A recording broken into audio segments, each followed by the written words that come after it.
You know that voice, don't you? The one that sounds like you but never seems to be on your side. Not the obvious kind of self-criticism that you'd recognize immediately, but that subtle, persistent commentary that runs underneath everything else. The one that whispers, "You should have said that differently," after every conversation. Or, "Everyone else seems to have it figured out." When you're struggling with something perfectly normal, it doesn't shout. It doesn't need to. It just quietly narrates your life with this low-level disapproval, like a critic who's taken up permanent residence in your mind and never quite approves of the show you're putting on. And maybe you've tried to argue with it, tried to think your way out of its opinions, tried to convince it that you're actually doing fine. But somehow, the more attention you give it, the louder it seems to get, like feeding a stray cat that keeps coming back, expecting more. Here's what nobody tells you about that voice. It's not actually trying to help you improve. It's not some wise inner guide pointing out your flaws so you can fix them. It's more like a broken record player that got stuck on the same song a long time ago and doesn't know how to play anything else. Most people think that voice is their thoughts, their real opinions about themselves. But what if I told you it's actually more like mental background noise? What if it's not your authentic inner wisdom speaking, but an old pattern that learned to survive by staying vigilant, by constantly scanning for ways you might be failing, falling short, or not measuring up? The tricky thing is, that voice feels so much like you. It uses your own words, your own concerns, your own fears. It knows exactly which buttons to push because it's been listening to your life for years, taking notes on what hurts most, what you're most insecure about, what keeps you up at night. But here's the secret that changes everything. That voice gets its power from your attention. Every time you engage with it, every time you try to answer its accusations or defend yourself against its commentary, you're actually making it stronger. You're teaching it that its opinions matter, that its judgments deserve your time and energy. It's like having someone in your house who criticizes everything you do. And instead of asking them to leave, you keep trying to win their approval. You keep explaining yourself, justifying your choices, hoping that if you can just make a good enough case, they'll finally say something nice. But they never do, because that's not what they're there for. The voice in your head feeds on overthinking. Every time you replay that conversation from yesterday, analyzing what went wrong, what you should have done differently, how you could have been better, you're giving it a feast. Every time you ruminate on your failures, your shortcomings, your fears about the future, you're providing exactly the kind of mental fuel it needs to grow stronger.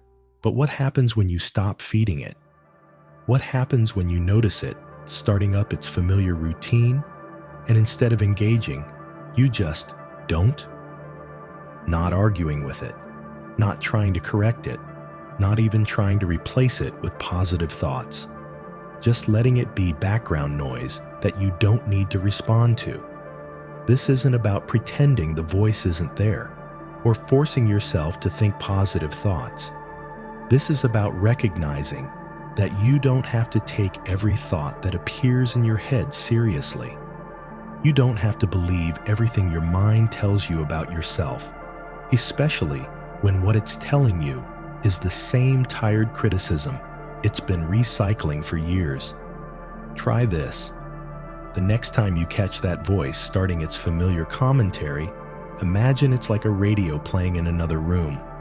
You can hear it, but you don't have to go listen more closely. You don't have to turn up the volume. You can just let it play its old songs while you focus on what's actually happening in your life right now. Because here's what you discover when you stop feeding that voice. It wasn't actually as powerful as it seemed. It was just persistent. And persistence plus your attention equals power. But persistence without your attention? that just equals noise that eventually fades into the background.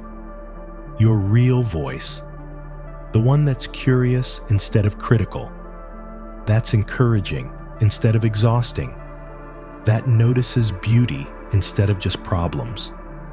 That voice is there too, but it's quieter, gentler. It doesn't fight for your attention the way the critical voice does. It just waits patiently for you to remember that you have a choice about which inner conversation you want to participate in. When you stop overthinking every mistake, every awkward moment, every less than perfect response, something shifts. Not because you become perfect, but because you stop giving so much mental real estate to the voice that was never trying to help you improve anyway. You start to hear your own wisdom again, the part of you that's been there all along, quietly supporting you, quietly believing in you. The critical voice doesn't disappear overnight.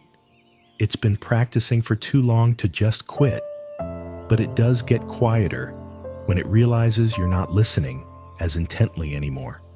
When it discovers that its opinions don't automatically become your reality just because it expressed them. What becomes possible when you stop feeding the critical voice with your overthinking? You discover that the peace you've been trying to think your way into was always available in the simple act of not participating in every mental conversation that gets offered. Not as something you have to earn through perfect thoughts, but as something you return to when you remember you don't have to believe everything you think. So, if this resonated with you, even for just a moment, leave a comment with the word quiet. Let it be a signal to yourself that you're ready to starve the voice that was never on your side anyway.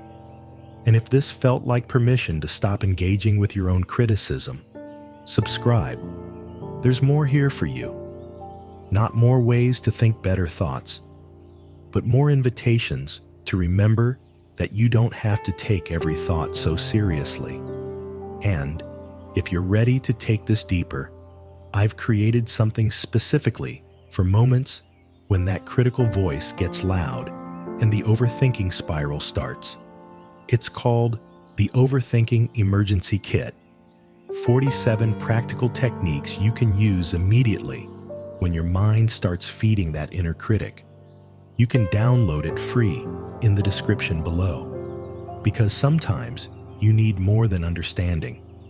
You need tools you can actually use when your thoughts start racing and that voice won't quiet down.